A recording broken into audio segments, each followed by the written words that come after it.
Good morning. Thank you all for being here. Uncle Rob is not late. I'm just sparing you the 2 minute dong countdown thing because I don't know how to do that anyway. But and I know we all love watching the countdown over on Prepper Nation. So think of me as the hype man this morning to get John kicked off this morning. I hope he's on there today. I am not slacking there, dumb seeker. It's nice that you could be here this morning. It's about time my moderator started showing up on time. 5x5. Thank you, Teresa. Handy Prepper, Outlaw Farms, the comedian. Thank you for being here. Haven't seen your name before. Welcome. Hope you find this informative, at least maybe a little entertaining. Appalachian Mercantile's in there somewhere. I didn't scroll up through, but I figured I would do this because, excuse me, coffee and Red Bull at the same time. I've seen a lot of people talk about Civil War. I've even talked about Civil War and what could possibly happen, but I haven't seen anyone talk about how to actually make it through it. All right. So I did a little dive into the nether regions of the web, down in the down goodies of the web, and try to pull some information for you. First, let's define. We're going to define what Civil War is on a broad scale. And then we're going to get into the solutions for you, okay? How to survive it. First, the average Civil War lasts currently approximately 4 years, a little over 4 years. Since 1945, from 1945 to 2007, since people seem to think Civil War is impossible or it wouldn't happen, there have been 104 civil wars, roughly, a little more, a little less, depending on the criteria that one uses for civil war. All right. And there are a lot of different criteria. As of 2007, there were 20 ongoing civil wars on the planet. Okay. Whether you think it's like this or you think it's like that. Okay. There were 20 active civil wars as of 2007. There are still civil wars going on today in various locations. The definition: an armed conflict within a sovereign entity between parties that are subject to common authority at the outset of the hostilities, one party being the state. Ooh, the state. We love that. They are technically governed or supposed to follow the Geneva Conventions. However, a civil war in the United States probably would be a little looser with that than in some other places. I mean, for example, our law enforcement uses hollow point bullets. Most people know this. Most of you probably do not know that that is a violation of the Geneva Conventions. When I was in the military, we always had full metal jackets because they make a cleaner wound. They go right through, come out the other side. In theory, all right, hollow points, like your local police carry, are a violation of the Geneva Conventions. You cannot use them because they're nasty. They do nasty things. What are some of the causes? Researchers find that civil war happens because the state is weak. Authoritarian and democratic states can both be stable if, here's the funny thing, if they have the financial and military ability to suppress rebellions. Okay? Think about that. The threat of force is required at all times for any type of government to maintain stability. And they say violence doesn't solve anything. Well, it creates stability. At least the threat of it does. And frequently, civil wars recur, as in fire back up, have little flare-ups. In the short term, after a civil war has ceased or came to a ceasefire, all right, the longer the time from the end of a civil war or a ceasefire that elapses, the greater the stability becomes again. Of course, that's fairly common. Triggers. What triggers a civil war? I'll go through these things and then I'll hop in the chat and see what you guys have to say. Typically, it's a sudden blow to the state, all right, where it just loses face, loses something of value. couple examples here. In Cambodia, they overthrew the king. That's what one of the main sparks of their civil war, which ended up with a whole bunch of genocide taking place. China, it was violent suppression of the Communist Party. All right, the Shanghai Massacre of 1927. Now, think about that. The government, the kingdom, violently suppressed the Communist Party. And we know how that turned out, don't we? Because of now we have the CCP, the Chinese Communist Party. In 1776, well, prior to that, we had something here called the Tea Party. Now, before anyone goes, "Oh, that was the Revolutionary War," it was people in one government attacking people of the same government. So you can debate that amongst yourselves. I really don't care.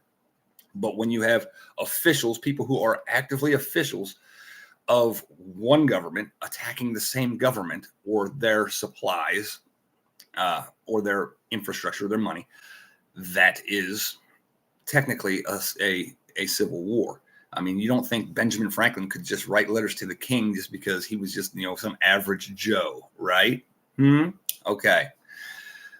The U.S. Civil War, all right, the one after the first one, aka after the Revolutionary War, was one group telling the other group, you can't do this. The North was hitting the South's money, their economic viability. All right. Now, I know some people will argue this and that and the other, but I don't care. All right. It was, states' rights, the ability for them to make money, same difference. It is semantics.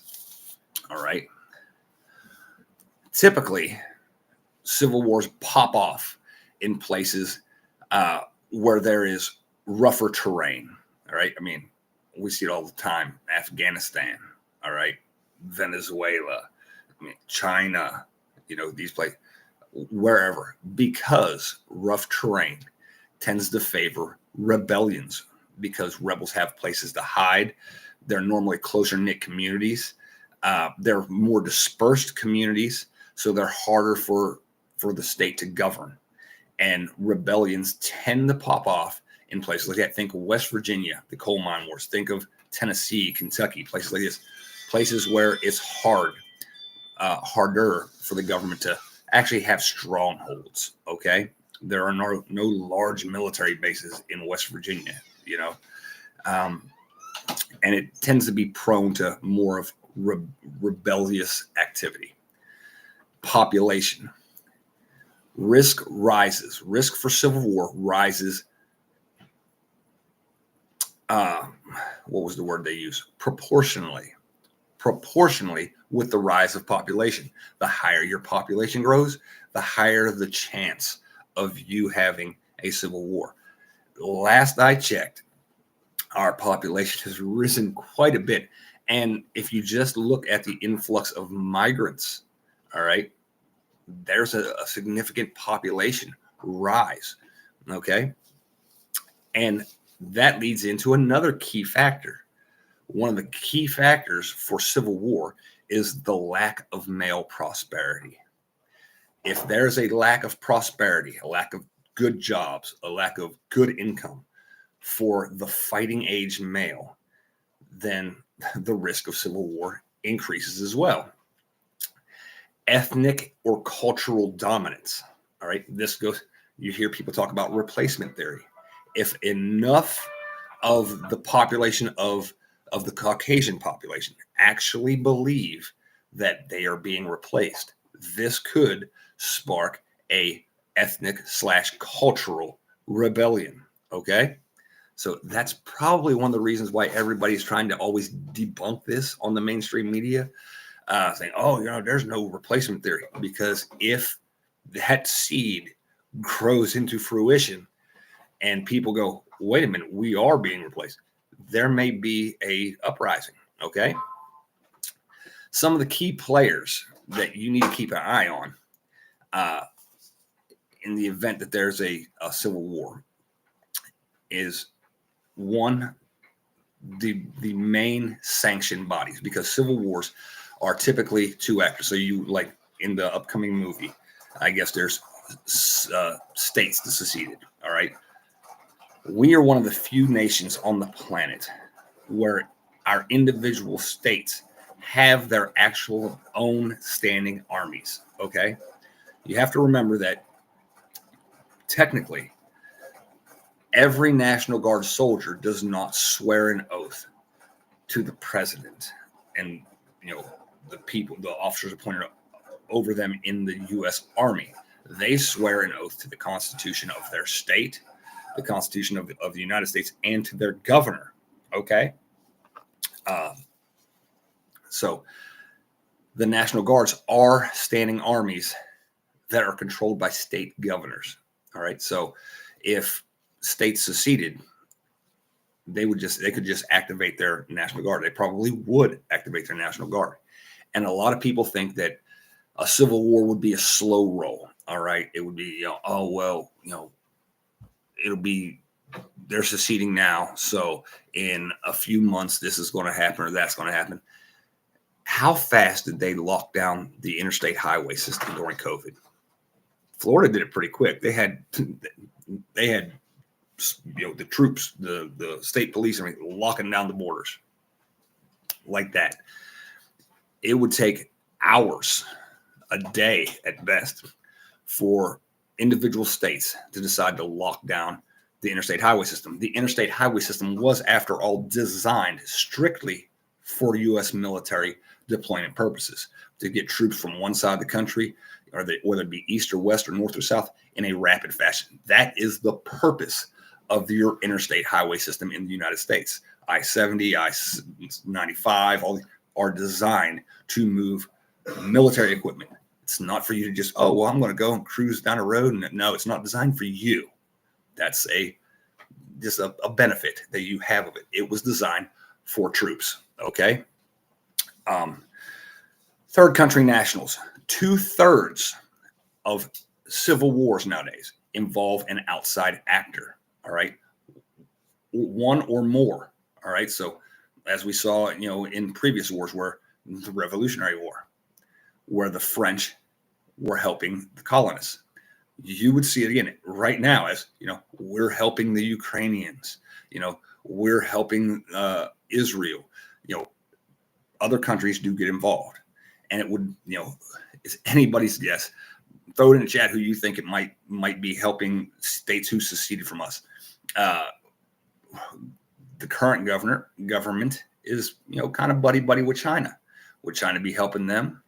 Would China be helping, the new government that might promise them more benefits? Okay, I mean, if Texas seceded, that's a large oil supply. There's a lot of stuff that Texas can provide. All right, if California was taken by Texas in the process, or the people of California decided to make it red again, all right, because they are predominantly red in population, would they be willing to use agricultural land to help persuade China to be on that side of the war, to supply arms, munitions, and stuff like that?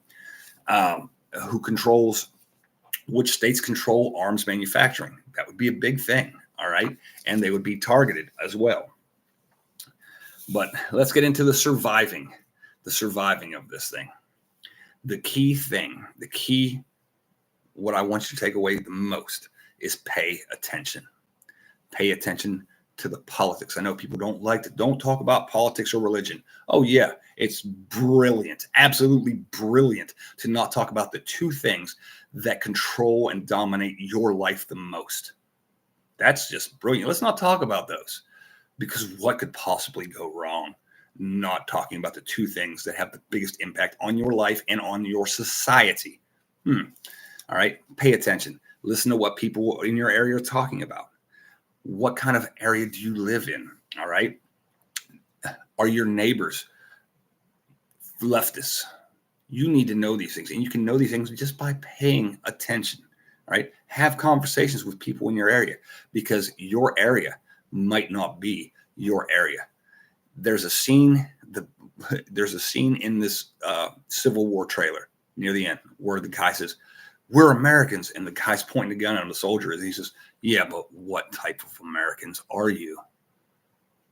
The Civil War, I mean, the Hutsi and the Tutsi, they were both from the same country, but what kind were you? All right, because it can get you killed quick, fast, and in a hurry. Being on the wrong side of things. All right. I'm not going to bug out. Well, if you're caught behind enemy lines, you better get your shit and go, or somebody else is going to have your shit. All right. Avoid these things. Avoid political rallies once tensions start ramping up, or if civil war actually starts to break out. Avoid political/military parades. These will be targets of insurgent activities. All right. Or other various actors. Avoid T-shirts with the "Don't tread on me," the Second Amendment,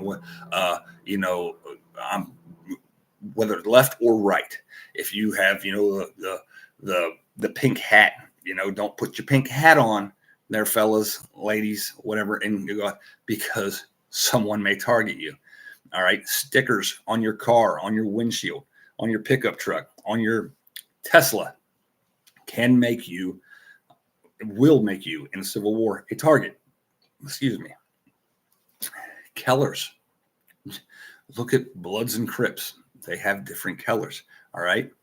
If you are stuck in behind the blue lines, all right, let's call them the blue lines, and you're wearing a red hat, whether it be a MAGA hat or just some red hat, it's probably a bad idea. I'm going to get you into a pickle in the event of a civil war situation. All right. Flags. Everybody wants to have a flag. Gadsden flag. Don't tread on me. The Betsy Ross flag. 3%er flag. The Ukraine flag. The Israel flag. All these. Any type of flag identifies you as sympathizing or supporting something. All right. You want to go gray on this. You don't want people to know what you support, and you want to know what the area you're going to be going into or that you're in, what they predominantly support. All right. And if you're in an area that doesn't support what you support, and there is a larger amount of population that is that way, you need to get the hell out. All right. So we'll talk about that here in a few. Confrontation. Avoid confrontation. All right. How you do that? By paying attention and doing the other things that I just told you, or not doing the other things that I just told you. Like I said, know your neighbors, know your neighbors' politics, know your neighbors' beliefs. Are they religious? If so, what? Do they believe in firearms? If so, do they have them? How many do they have them? These are conversations you could bring up. You should know about your neighbors already. All right. What are their political beliefs? Which way do they go when the wind blows? Do they flip flop? Who knows? Law enforcement in your area. How does your sheriff? What are his political beliefs? What are his leanings? What are his political ties? What are his belief systems? All right, you can find these things out if you make an effort. Your local chief of police, same thing. Mayor, city councilman, you need to know where these people stand, because cities don't go woke or don't go conservative on their own. They normally propel people of that mindset to the top. All right. And if those people have the opposite mindset of you, that is a dangerous area for you. Okay. Get the hell out. Make a plan to get the hell out in the future. And in your plan, say, okay, if things get to this point, I'm going to this location. All right. Then I call that knowing the nearest safe zone. All right. You want to find a safe zone would be a place where the population and the people have common values as yourself. Okay. That is going to be, where you want to go. Even if you don't have anything there, you don't know anybody there, you will survive longer out of your car living in that area, or out of your van, your pickup truck, whatever, or making friends there, than you will survive in your home in the middle of a civil war in an area controlled by your enemy. Okay, you will. Um, you can even make friends. Make friends in those areas now. Everybody can make a friend. You say, hi, hey, I'm Rob. How are you?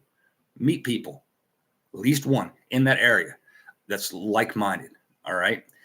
That way you actually have some place to go to.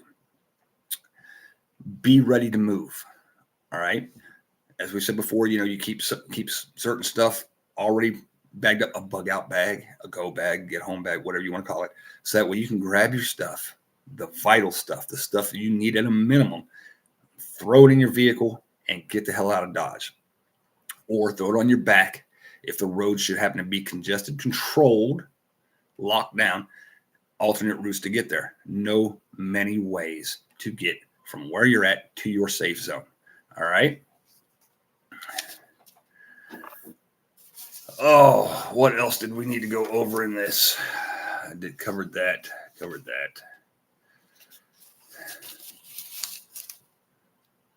But yes, that I believe I just went through that pretty quickly. I don't believe I have anything else. Is there something anybody wants to talk about? What are we talking about in the chat there? Wonder if I should start dressing Amish, someone said. I don't know. I shouldn't walk around in Kevlar and body armor. If you walk around during a civil war, all right, during a civil war, first off, there are the main actors. All right, there's this side versus this side, but you will have insurgent groups. That's what I wanted to talk about. There will be insurgencies. You'll have these people that are like running around with their body armor on, and they're not going to last very long. But there will be insurgents on both sides. All right, there will be. We've seen it play out in multiple other countries. So, for example, if California or if Texas were to secede, all right, and it's a stronghold of conservatism, you will have groups in like Austin that are trying to bring that down from the inside. You'll have insurgent cells that are trying to bring down and hit conservative targets. All right. If you live in New York or LA, you will have conservative groups that are trying to hit your liberal targets. All right. That are trying to cause chaos and confusion. All right. Terrorist activities, insurgent activities. It will be on both sides. Do not assume that you are the only side that can cause chaos and mayhem. Okay. The insurgencies do not fall technically under the Geneva Conventions unless they are recognized as a fighting force of a part of the other group. All right. So if, say, Texas seceded and then a local insurgent group said, we're reporting to them now they are covered technically by the Geneva Conventions. However, that probably wouldn't play out too well anyway, because that's when you have extraordinary rendition, black sites, things like that they just disappear into holes when they're found by or captured by the enemy. Okay. Let me hop in the chat here. Got to get your ass to work. All right, Michigan Outpost, you have a good day. Get there, be safe, and get home safe. All right. Anything else for anybody? Anybody? I hope I covered these things well enough for you. Do a dive in there yourself if you want. But these are just basically common sense things that people usually don't think about. All right. You, in the event of a civil war, you will have a good chance of being caught behind enemy lines. Okay. Regardless of what political way you lean. Red states have blue cities. Blue states are usually red with blue cities that are surrounding them, a large population, if at best split 50-50. Someone in that state does not like your belief system. All right. So remember that. What's the comedian say? Rob says, I just mentioned it. Know where military and government installations are, especially FEMA camps. You know what? They can make camps anywhere. Good point. But they can make camps anywhere. They can make anything into a camp. Look at Red Dawn. They use football fields. All right.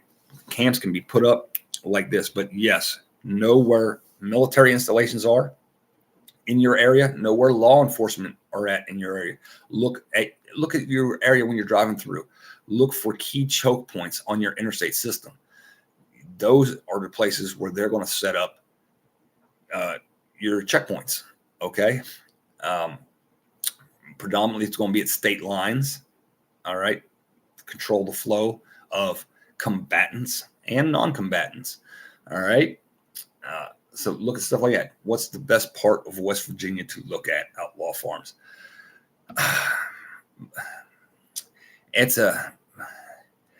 I would say the southwestern part of West Virginia is a good place because it's geographically isolated. It's not too close to large liberal strongholds if you're conservative. All right. It's mountainous. It's rugged terrain.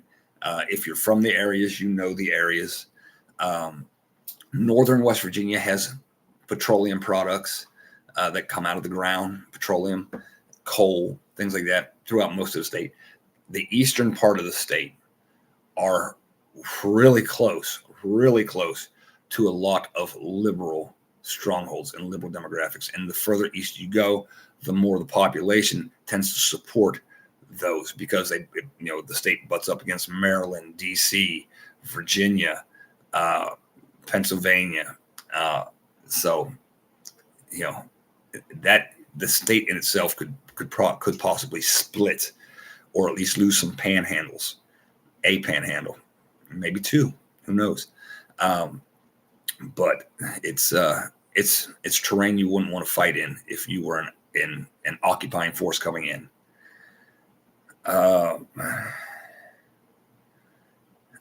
Any county seat towns are best by. I can't see that because there's a little thing over it. Something in Kentucky. Lines will be so blurry this time as compared to last time. Appalachian Mercantile, you are 100% correct. The next Civil War, and I say the next Civil War because it will happen. It will eventually. Every place eventually has another war in it. All right. We have been blessed not to for a long time on this soil because of our geographic location. So barring the exterior invasion, the most likely course of events is an interior struggle. Okay. An intrastate conflict is the most likely for us because of geographical location. Now, I know there are people out there that always say, anybody who calls for, wants for civil war, they don't know what they're asking for. Yes, I do. I know exactly what I'm asking for. I'm asking the good Lord to allow me, the person who's been trained in military life, all right, in combat, who's been deployed multiple times, multiple locations on this planet, to be able to take that hit so that my kids or my grandkids don't have to later. I know exactly when I say we need a civil war. Yes, I know exactly what I'm talking. Do I think it's going to be pretty fun and games? Oh no, I think it will be absolute hell for at least 4 years on average, statistically, if I even survive. But I don't want my kids to have to do that in 20 years, in 30 years. I don't want my grandkids to have to do that in 40 years. They are my future. They are my legacy. So if someone has to take the hit and go down, I would rather it be me than them. And anyone, in my opinion, and this is going to piss some people off, who would rather push that inevitable war down the line to their offspring or other people's offspring is a coward. All right. I don't want a civil war, but you can't stop it from happening. And since you can't stop it from happening, you should wish that it would be you that has to face it and not your offspring. So there's that. All right. Thank you for being here. Don't forget, go see John over at Prepper Nation here in probably, what time is it? It's 8:30 now. Probably 45 minutes, maybe. I don't know. We'll see. But go see John. All right. Just because you're at work, you can put it on your earbuds. All right, go see them. Thank you. Have a great day. Stay safe. God bless. I love all of you. Thank you for being here. And I'm out.